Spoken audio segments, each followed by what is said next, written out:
Can anyone come forward and teach us the summary of the last class, about the first jhana?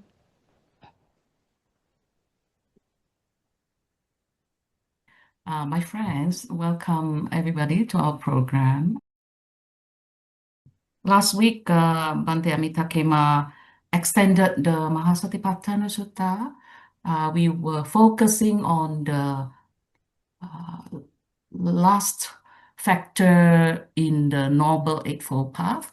So the Noble Eightfold Path, we have eight paths: right view, right intention, right speech, right action, right livelihood, right effort, right mindfulness, and right concentration. So last week we were focusing on the right concentration. So in the sutta, the right concentration, the Buddha explained that as the four jhanas. So Bhante Amitakema shared that there are two types of jhana. One is called form jhana, and there are four levels: the first jhana, second jhana, third jhana, and fourth jhana. And then there's also formless jhana. We also, that I think Bhante Kema will focus more on the form jhana actually this time. And last week we were learning about the first from the four jhana, that is the first jhana. And Bhante Kema explained that there are five.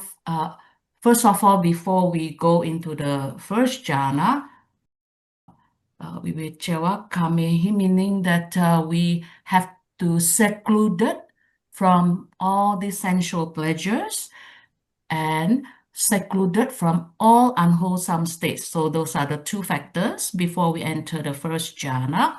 And then in the first jhana, there are five factors, which is vitaka, applied thought, meaning we are focusing our attention to the meditation object.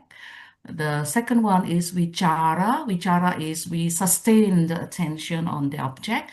Then piti, then when that goes very smoothly and there is a sensation, a very rapture happens in our body.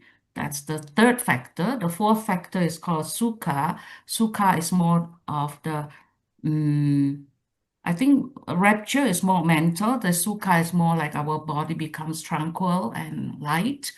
And then the last factor is called ekagatta. Ekagatta is the unification of the mind. So those are the five factors in the first jhana, and I think Bhante Kema will lead us on the second jhana tonight. Many merit, Bhante. I'll pass the Yeah, so now I'm so happy that you all can, you all have a good memory. So it's not like, so when we learning, so Buddha saying that there are three types of people who are listening to this teaching.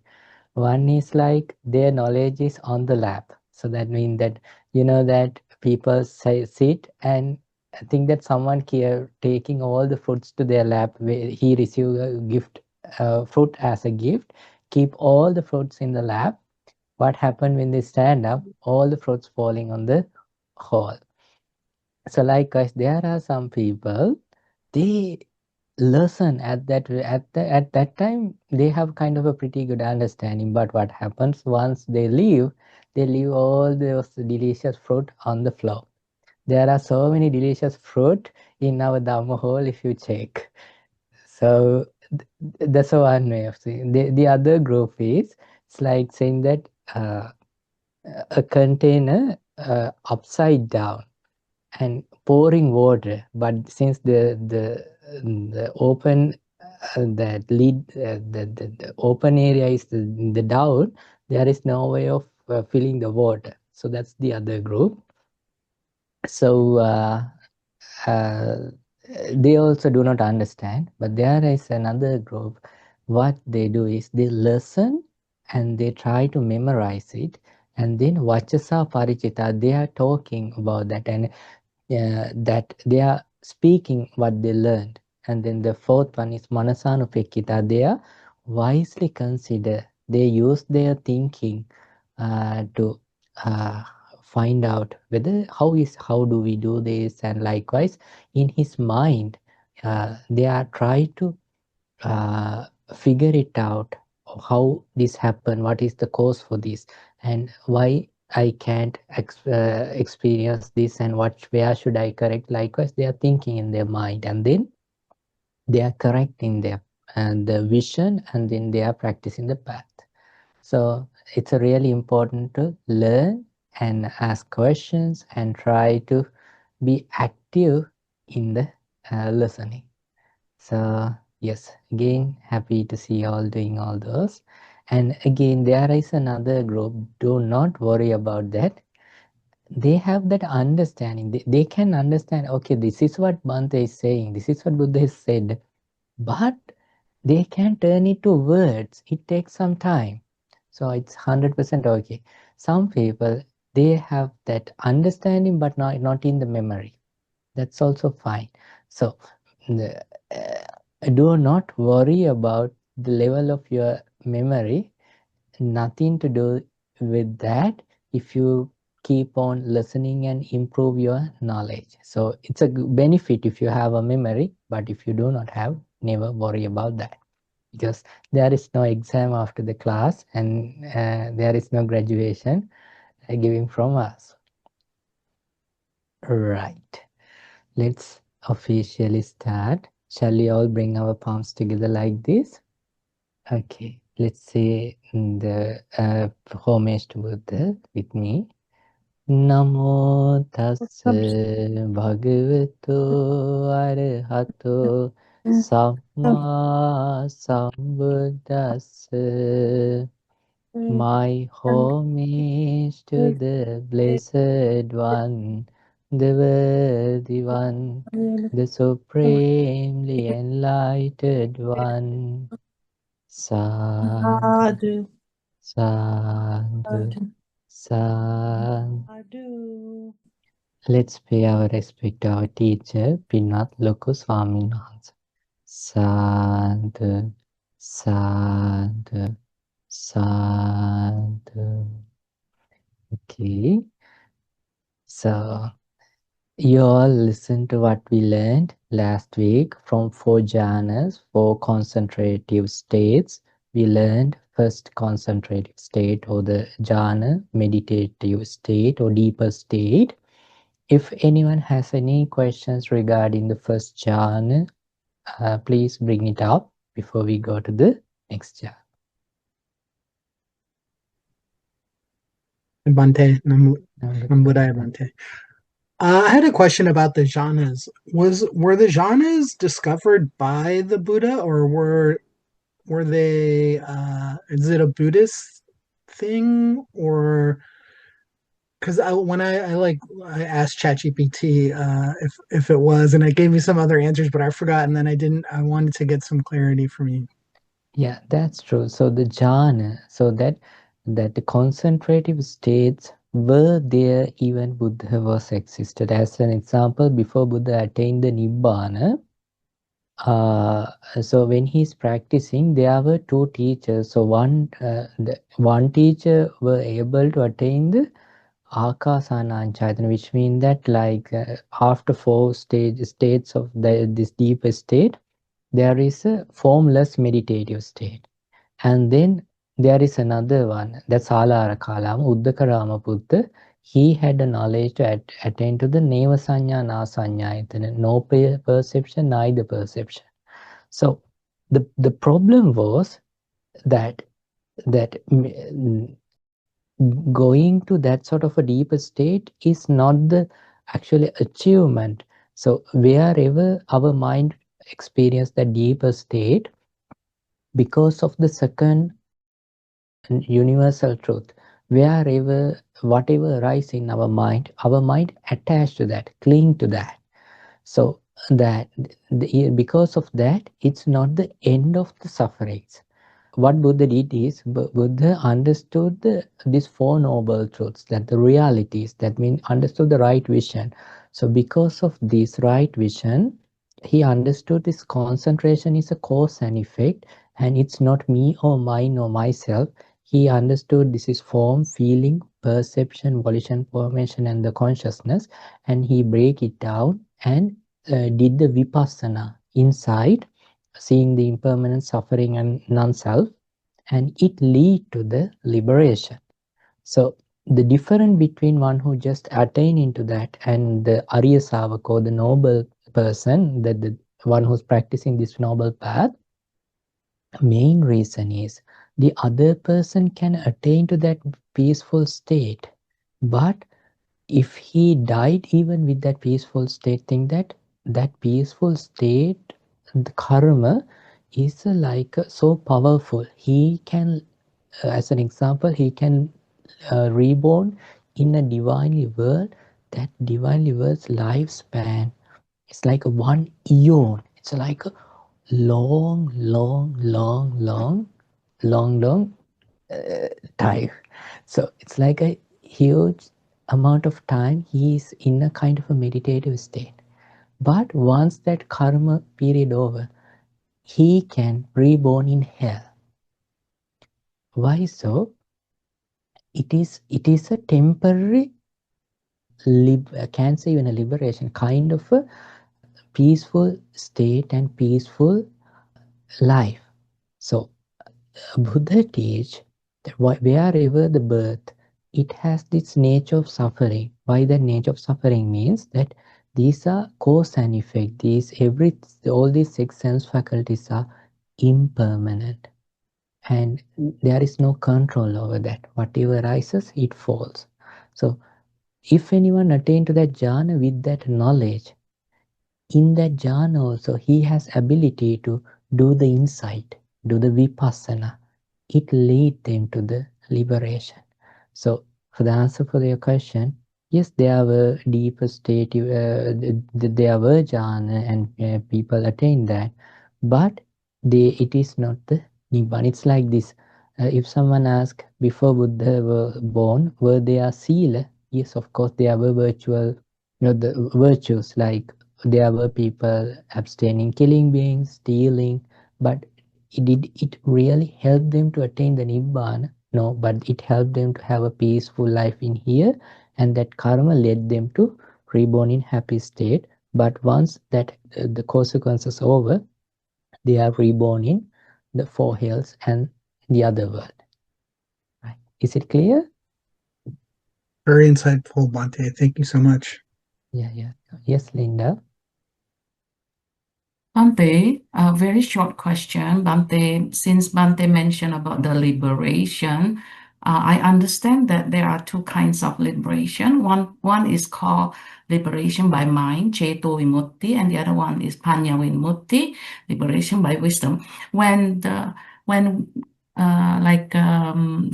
individual like Kalama and Udakarama Buddha, can we say that they have achieved Ceto Vimutti, liberation by mind, Bhante?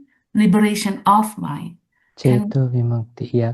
The definition for Ceto Vimukti means that mind is liberated from something. As an example, so if someone attain to Metta Ceto Vimukti, loving kindness, meditative state, that means that mind does not experience anger.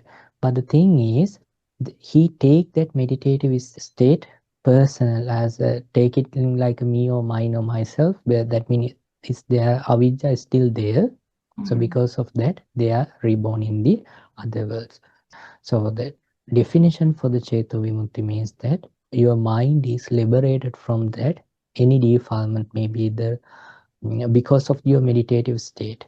Not you are fully like Panya Vimukti means that your wisdom also helped you to like overcome from the avijja or the delusion. So actually both Ceto Vimukti and Panya Vimukti, Samatha and Vipassana, help for the fully liberation. So that's how it works. Okay, then it's time to officially start the class. Right, I'm going to share. First, let's go through the Pali and English meaning, and then we can go through in detail. second one, I can read the Pali, so then we will allow the others to read the English one. So the second jhana means vitakka vicharana vupasama ajjatan sampasadanang චේතසෝ ඒකෝදි භාවං අවිතක්කං අවිචාරං සමාධිජං පීති සුඛං ဒုတိယ ඥානං උපසම්පච්ච විහෙරති. As the placing of the mind and keeping it connected are stilled, they enter and remain in the second absorption, which has the rapture and bliss born of immersion, with internal clarity and mind at one, without placing the mind and keeping it connected. Vitakka vicharana vupasama. Now, okay, now we know that in the first jhana we discussed about 5 things. Vitakka. What is vitakka? Applied thought. Applied thoughts. So that that thought which is connected with our anchor point or the meditative anchor point. As an example, if you practice kind of loving kindness, if you attain that to the first jhana using loving kindness, that loving kind thought pattern has that applied thoughts. Okay, then it's like the focusing, like we learned about that. And then what is the vichara? Freedom from defilements? Now, vichara means that sustained thought, like someone making like a play drum, and because of that there is a echo coming. So like that applied, so sustained thoughts means that like the echo. So that without that applied thoughts and sustained thoughts, vitakka vicharana vupasama ajjatan sampasadanam චේතසෝ ඒකෝදිභාව avitakkam avicharam samadhijam piti sukham. That in there, without that too, because of the immersion, because of the concentration, arises piti, rapture, sukha, the happiness. So if you can remember, first jhana we had rapture and happiness, not because of that concentration, but because of what? Because of seclusion, Bhante, we wake up. Because of the seclusion and no defilements, because of the rest, that concentration arises because of the rest which mind experiences. Why mind feel rest? Mind is not dwelling with so many thoughts related to sensual pleasures.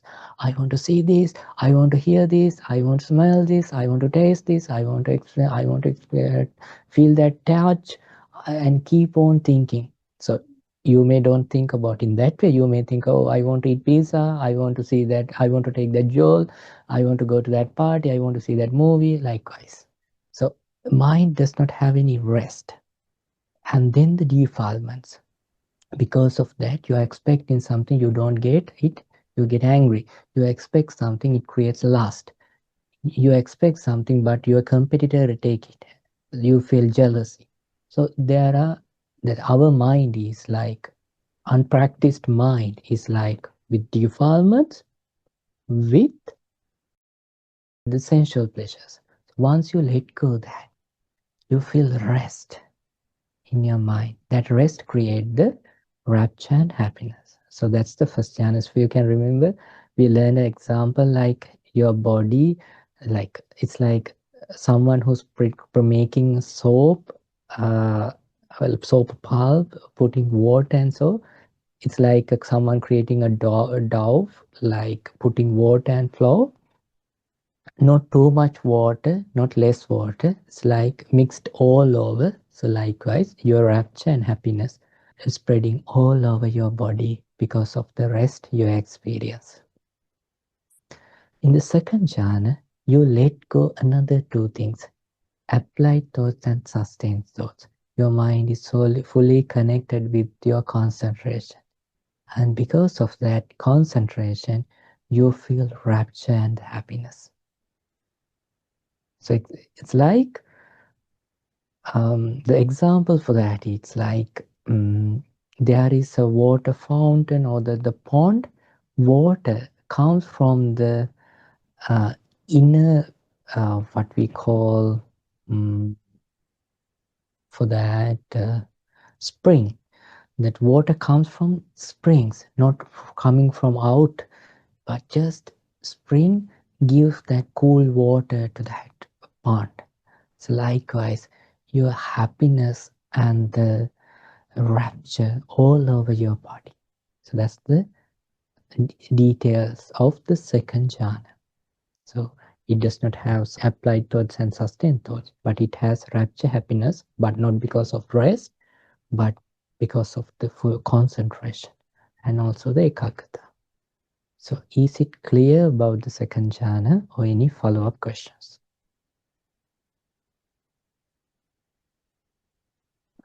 This is my first class ever, Yes. so I will try not to be too curious.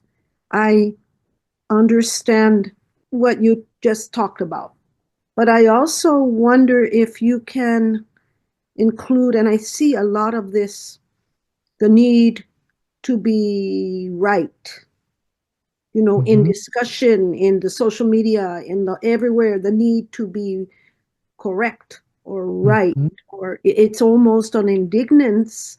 I find it very disconcerting. But with what you talked about the sensual, I don't want to say it all, it take too much time, but can you speak on that in that same context? Is that okay to ask? Yeah. Okay. So, so you want to understand what is right? No, and you're talking about the expectation. When you talked about the expectation and you mentioned things like needing, pizza, or the things you want, and or the right. outcome. I mean, I think I brought this out when somebody asked me what I get out of meditation. I said, I don't expect anything, so whatever comes is always good for me because I'm waiting for it to reveal to itself what I'm supposed to know. So I see that same, a little, as a new person, a little bit of parallel. So when I think, and then I, would have to go online, and I see Maxine. people have this need to be right all the time. Is it the same thing? It almost feels like, okay, maybe it's not pizza or a new something you want, or, somebody you want or whatever, but I feel, not me, because I'm trying very hard not to go down that rabbit hole, but oh my opinion is sacrosanct. And, I'm right. People are just, I feel like the world right now, particularly even in this region, is inflamed with an indignant need to be correct. And some of the correctness is things that are totally against loving kindness. But nevertheless, this attachment to an intellectual superiority. And I'm wondering, does that speak to that? Because when you try so hard to be so smart, you look really stupid. So I'm going to be quiet because I don't want to be looking really stupid. No, not like that. I'm really struggling with this environment. Yeah, so in here, when it comes to the jhana, so jhana means like the, so first I will clarify what's jhana. So the jhana is not what you are practicing at meditation class is the mindfulness and awareness. We are just being aware what's happening in our mind, what's going on in our mind, and we see like, okay, we break it into two things like, okay, is this good for me or and others, or is it not like this is good group and the bad group, is this the thought pattern not good for me and to the others, like.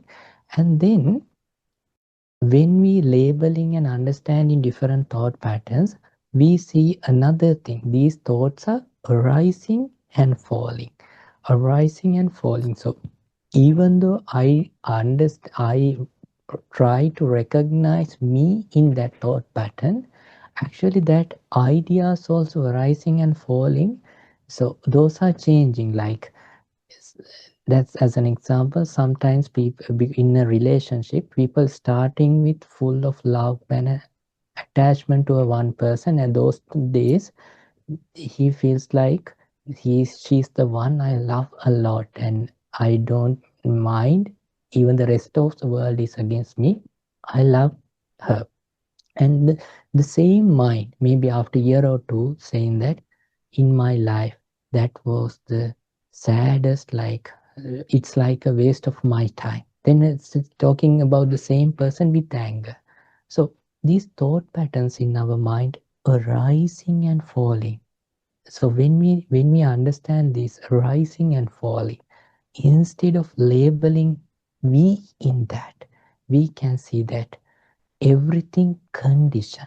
So when someone understands these conditioned things, in that conditioned things have that attachment. So when you attach to something, when things happening in another way, it creates sufferings.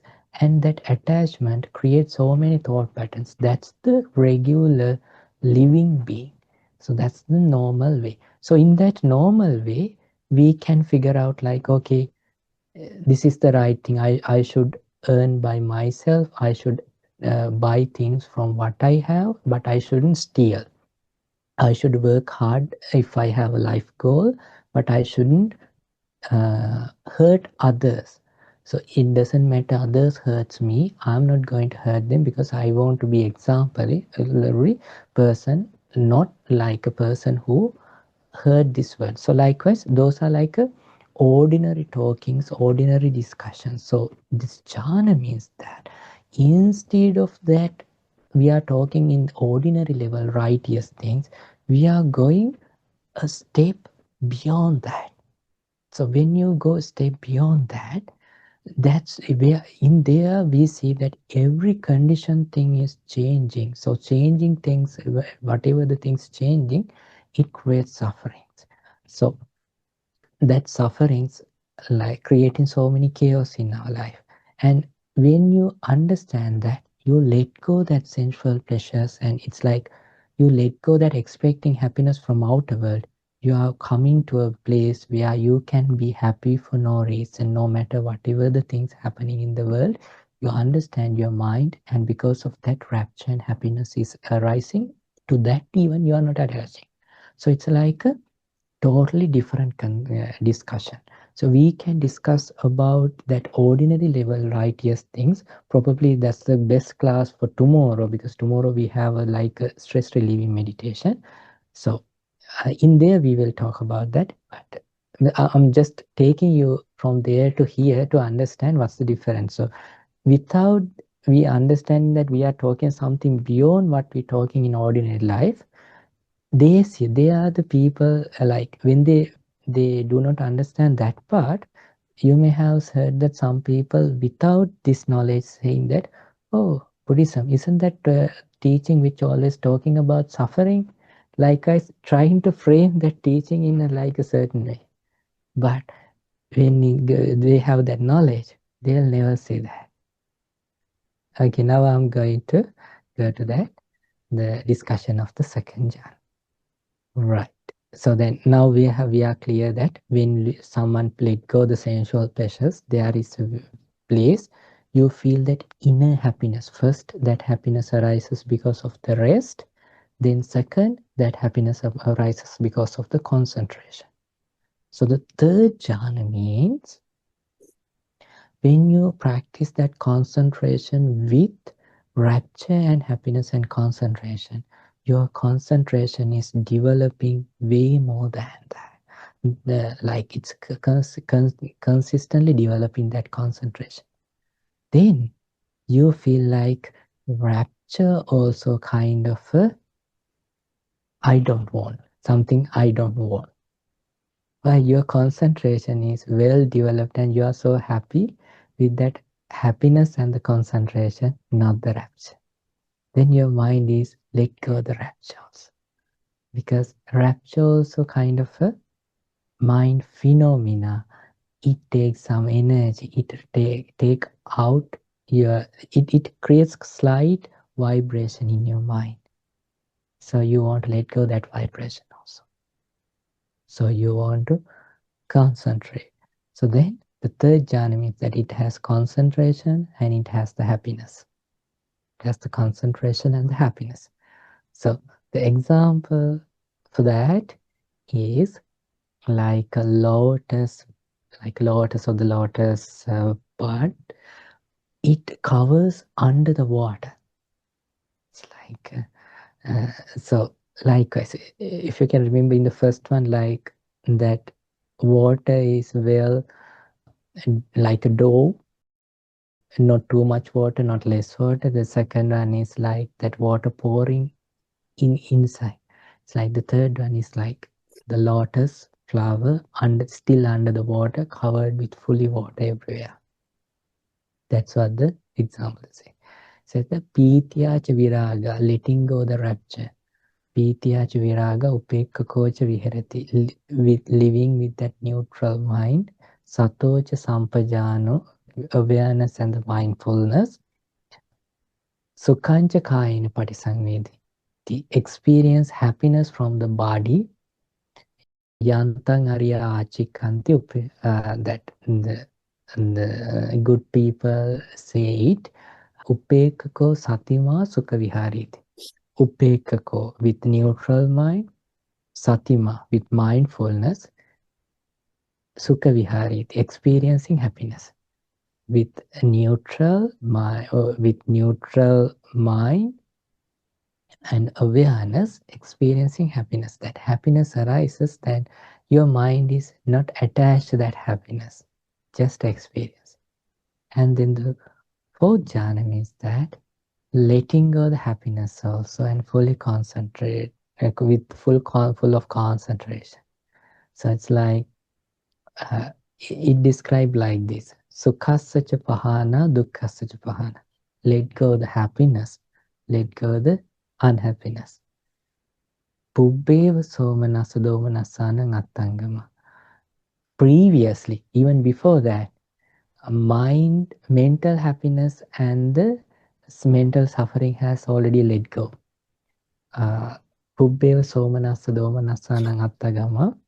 Adukka, no suffering. Asukha, no happiness.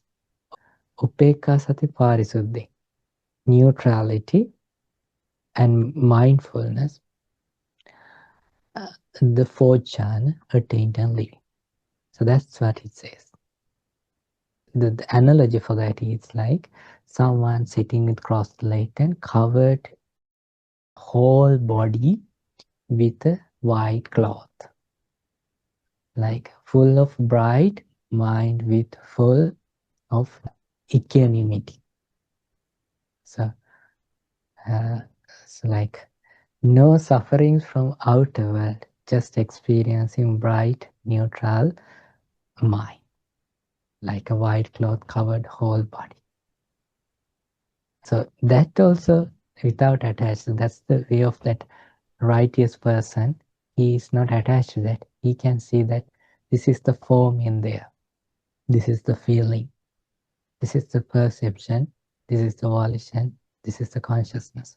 Seeing those things, aniccato, impermanence, dukkhato, suffering, rogato, like a sickness, that it creates dispassion to this meditative state also. Once you attain and fully, so each meditative state, not only to attain, there are like the other things, like the practitioner, once he practice these meditative states, he should practice that ability to whenever, wherever he want to attain, he should practice it to attain. And he should practice that the duration, like he should practice increase the duration there. Not only that, he should practice to wake up from that concentration, not only attaining. He should have that control over that concentration, like whenever, wherever he want to wake from that, he should be able to wake from that. And he should see the other things like the gratification in it, and then the suffering in it, because it's a conditioned one. and the selflessness. So then he has the full understanding of these conditioned things.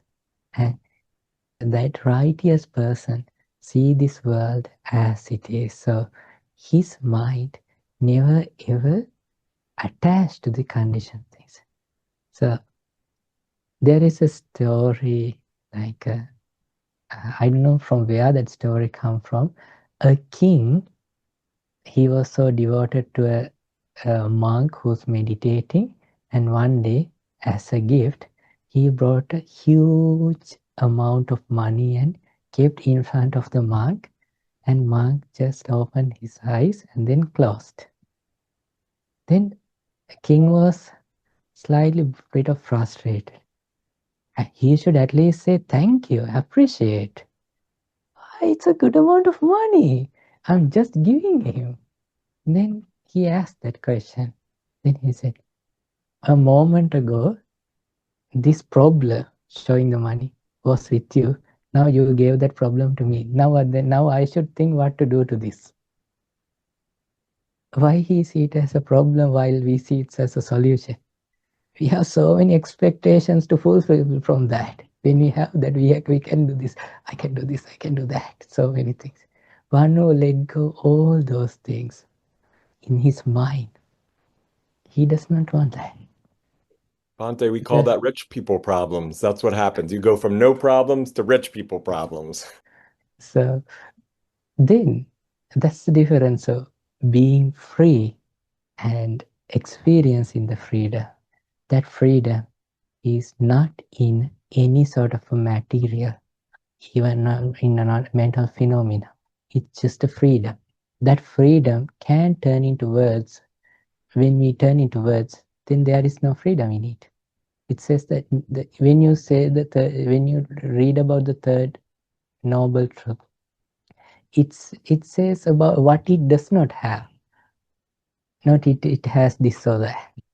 It says that yo tassa eva tanhaya asesa viragi nirodho, that the same clinging attachment or the ego which creates suffering, that the meditator letting go it, and asesa, without remaining anything, viraga, dispassion, nirodha, fully like switched off, chago, like being generous and letting it go without holding it, patinisago, it's like completely sweeping it out, and that's where the nibbana is. So basically, we do not feel the nibbana or the freedom because we have attached. So that's what the meditator understand.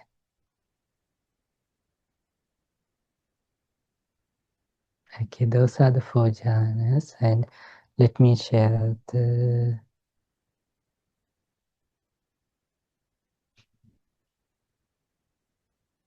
the 3rd jhana.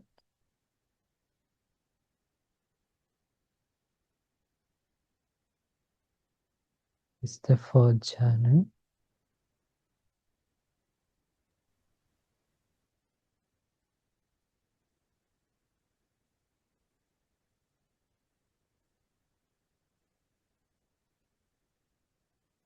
So, right. And okay, any questions if from today's class? If not, I would like to share one of our volunteer, Josh. He did a amazing, because consistently 2 years he collected all this. Like you may remember that there were some surveys, like Josh always coming forward and say, hey, why don't you come and update the survey or share something in the survey. So we have results, we would like to share it. Namo Buddhaya, Bhante.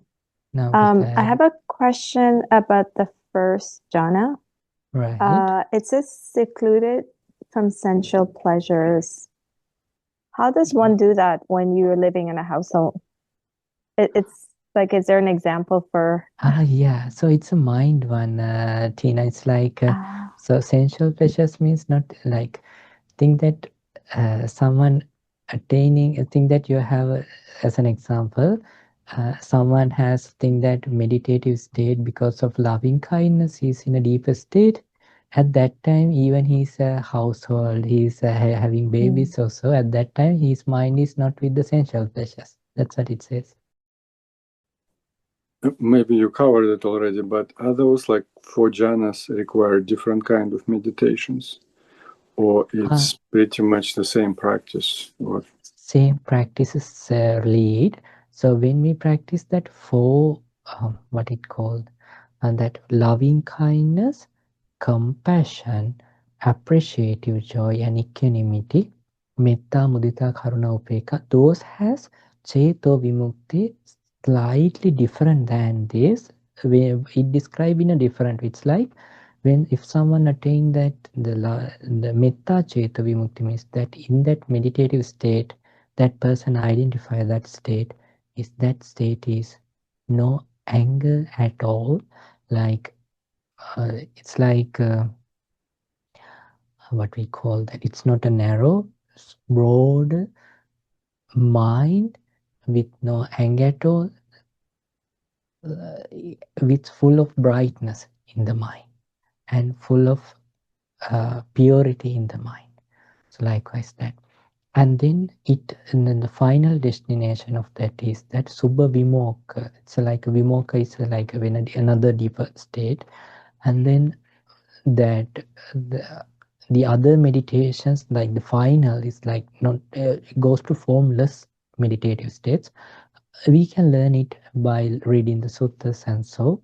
So for answer your question, when someone practice that first 7 in the Noble Eightfold Path, because of the concentration, that practitioner lead to this 4 jhana. Bhante mentioned the Ceto Vimutti, the from the Brahma Vihara, we can attain that kind of brightness. That is not considered jhana then, Bhante. It's a different... It's like a jhana. If you can remember, after Buddha passed away, Ananda Thero, I can remember in Majjhima Canon, so that lay devotee asking to do the vipassana, where should I practice that vipassana? Then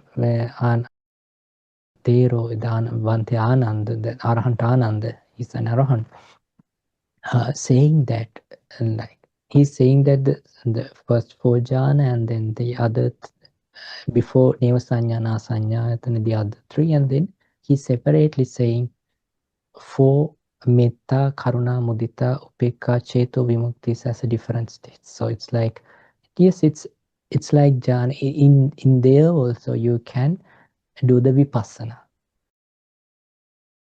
So Bhante, then the main thing is in either jhana or attaining that state of Ceto Vimukti, but the final thing is we need that concentrated mind to do the vipassana, to see things as they really are, to see the form, feeling, perception, volitional formations and consciousness as they really are in that state.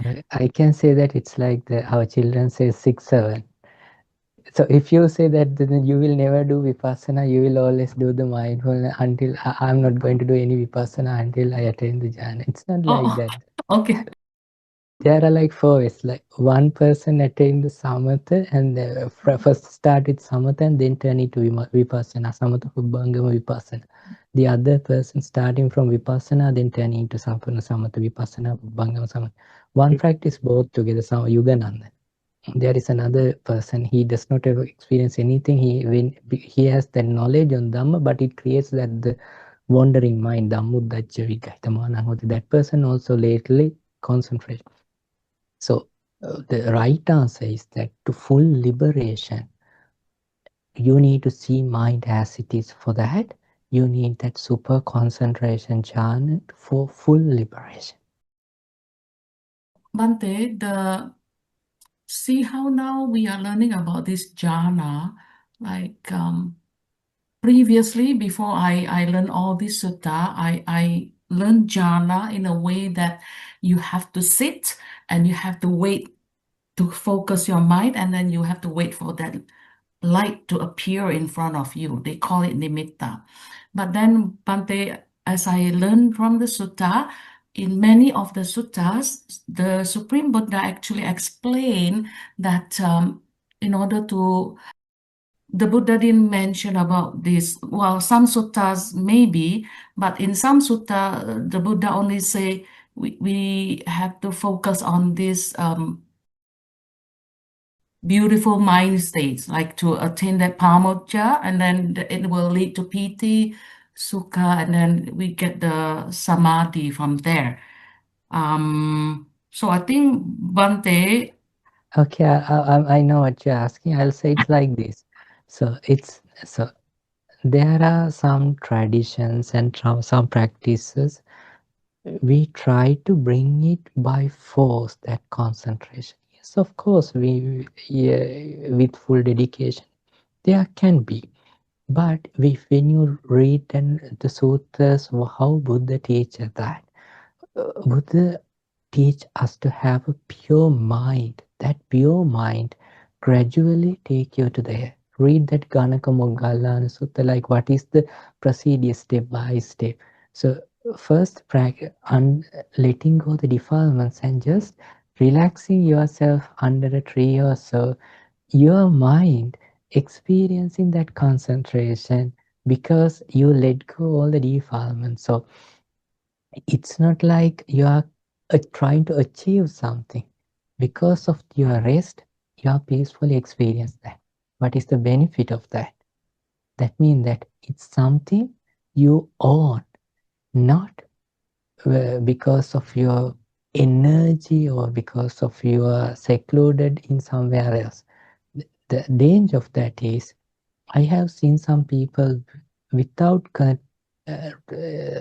focusing how defilements and how sensual pleasures creating in their sufferings in them, without considering that, they just try to achieve that meditative state. Then what happens? They will misunderstand. Okay, now I have a peaceful state. Then I'm like, I have insurance for me. I'm secure. No, whenever anger rises, because they have not focused where anger rises, where ego rises, where lust rises. When those defilement arises, they do not experience that peace as they experienced before. Then they have two sufferings. One is that they have their own experience on that peaceful state. Now they are trying, they can't attain that. Then they are starting with frustration. I had that, why I can't have this? Like when we starting with frustration, you never ever experience, because you are starting from a wrong place. So instead of like expecting something like to fall from sky, let go the defilements and create a rest in your mind. That rest, where whenever, wherever you close your eyes, you will get that peaceful state. Then you can, that even thousands of chaos, you are sure about one thing. Okay, whenever, wherever, I can experience that peace because my mind always with the rest. That's very inspiring. Thank you, Bhante. So wonderful, Teransana. Thank you, Bhante. Yeah. Let me try to share that our survey. Okay, we can share it even in the group. That's so simple. Then we don't want to make this so complicated. Okay. Right. But I'll share the what we call the simple stats. Then you will feel like, okay, I should go and read it. According to the stats, as a gratitude to our Josh, okay, it says participants from 2 years. So like we have from 2025, we have 2024 also.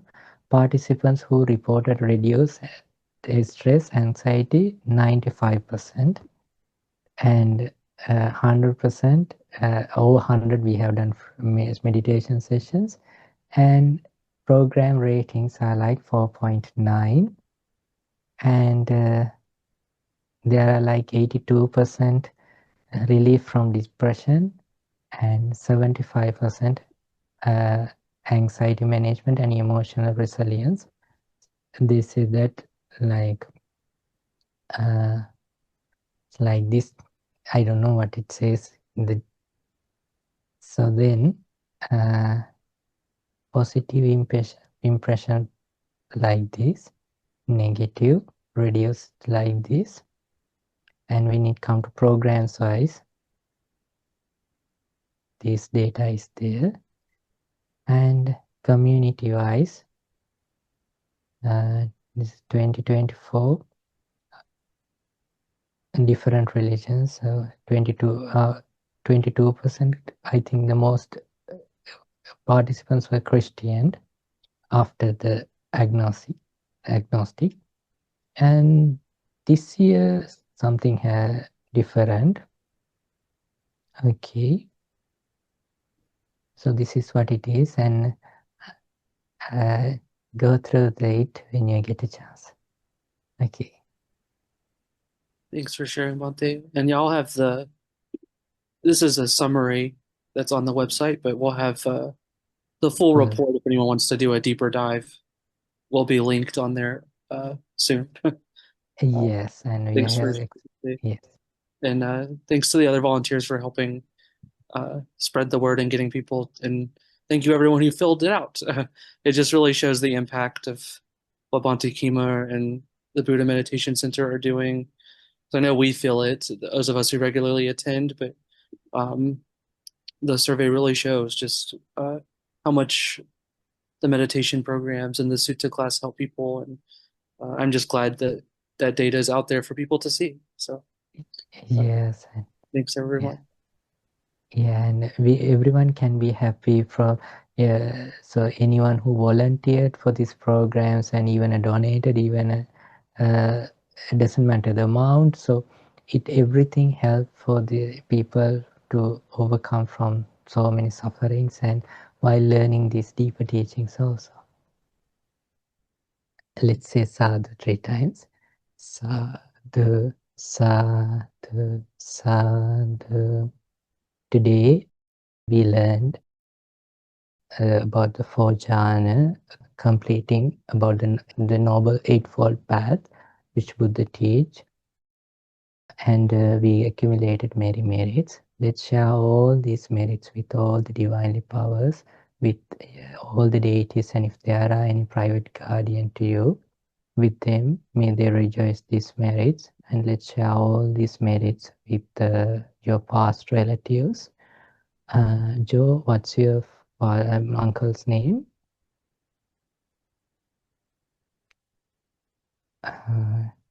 Okay, I can remember recently this week, one of our volunteers' uncle passed away, and we share merits with him. And all the past relatives, may they be well and be happy. And let's share all these merits with our teacher, Pinat Lokoswaminas, and all the monks who voluntarily teaching these nice teachings to community. And let's share all these merits with our volunteers and all the meditators and devotees and supporters coming together and helping for these programs. May you all be well. May you all be happy. May your all good wishes come true, and may you all able to understand the Four Noble Truths in this Gautama Buddha's dispensation. Sadhu, sadhu, sadhu.